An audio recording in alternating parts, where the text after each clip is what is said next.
Hi, this is Chris with Joel Rizzo's Authentic White Tiger Kung Fu, and today I'm going to talk to you about some of the benefits of self-defense training. Self-defense training builds confidence. Having confidence is your first line of defense. If you look like you can handle yourself, people will think twice about attempting to harm you.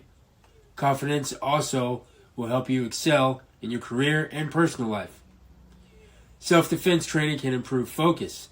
Learning and studying the finer details of self-defense techniques can help you learn how to pay attention to detail, which will help you be more aware of your surroundings. Improved focus can help you become a better problem solver and decision maker. Self-defense training will also help to develop new skills. Learning new skills builds motivation, increases learning speed, and is a remedy for boredom. It also helps you to develop as a person.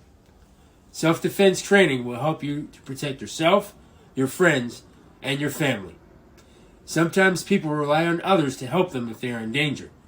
No one may come to save you. Be your own Calvary. Thanks for watching. See you next time.